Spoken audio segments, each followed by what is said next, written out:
welcome to the Tribe Table. Thank you. Absolutely. We're excited to have you here. This is our third year at the Bentonville Film Festival. It's our first year in this Tribe Table format. So you are here at the Bentonville Film Festival for the first time? I am. I've been hearing great things about the festival, so I'm so excited to be here. Well, the things that you've been hearing, and you created this film, and then you said, I need my film and going to submit to that festival. Tell us why. Well, I had one producer on my film had a film here last year, and he had such a wonderful experience. Good. Which one was it? I Dream Too Much. Wonderful. And they had a great experience, but then also I've just, the idea of the festival and the idea of inclusion and giving a platform to traditionally unheard voices or underserviced voices is something that is important to me as a storyteller and as a woman. Yeah. So I definitely wanted to be a part of it. Yeah. Well, tell us about your story. Tell us about the movie and kind of how you're on your way to go to My Q&A. Yeah, right.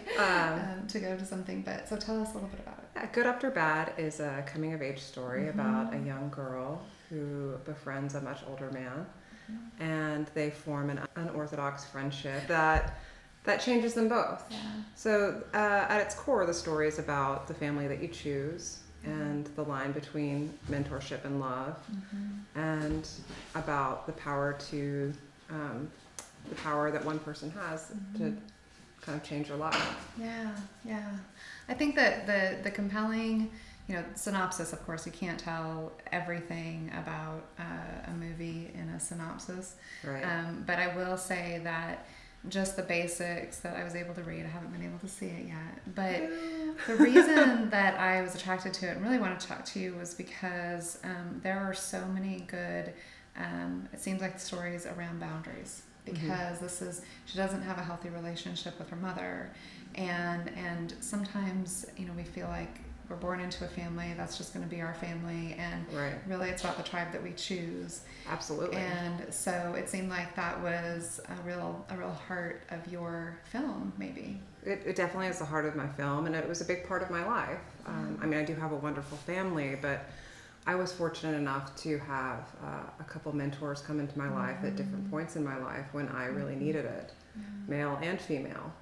And there is something so powerful about someone choosing you and you choosing them. And again, about the family that you create. So for me, that theme and exploration of that kind of one-on-one relationship, and how seeing yourself through someone else's eyes can sometimes change the way that you feel about yourself, something I wanted to explore. Yeah, I love it. So tell me a little bit about how you approach that, even that mother-daughter relationship or creating what are some of the, without giving anything away, like some of the broad stroke boundaries or healthy relationship pursuits that you think are messages in the film? I think that everybody struggles. My main character struggles with her peers, which I think is very common for young people growing up with bullying and social media and everything these days. It's very hard to carve out a space to create your own identity, and it's very difficult to come of age. So that's a heavy theme. And for the mother character, she is somebody who struggles with mental health issues, which I believe, if we look around us, all of our lives are touched by that issue in one way or another.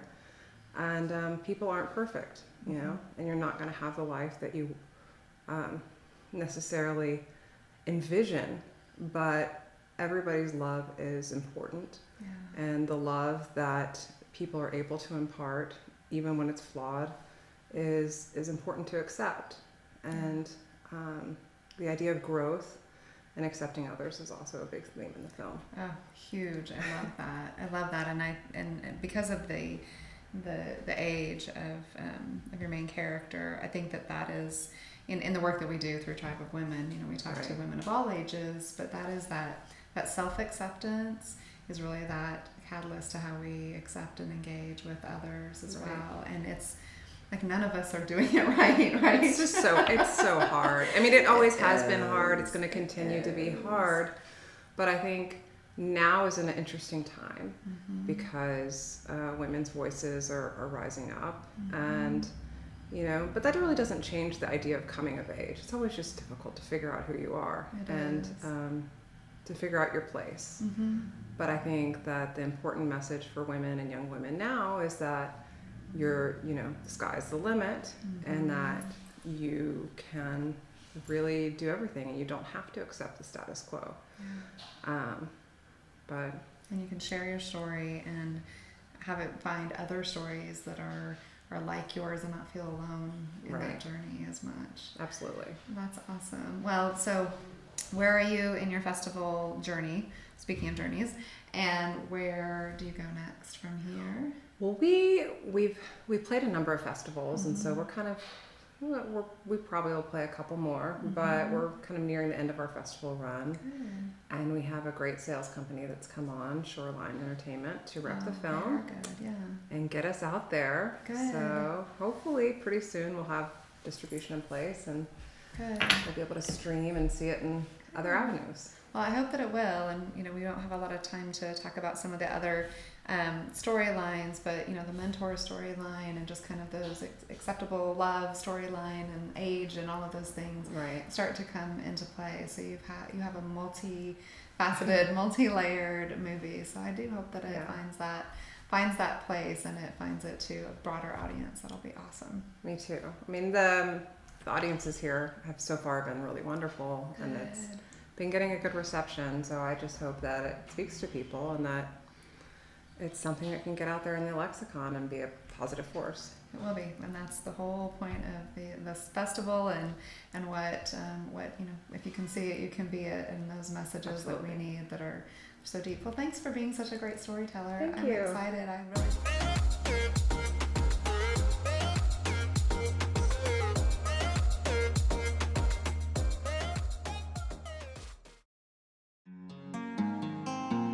Sometimes I need to unplug.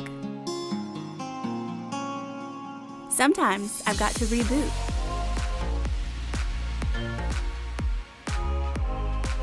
Sometimes I just want to sleep. But I always want to connect with you. Get into Brew Moods, aromatherapy lotions powered by a mindfulness app.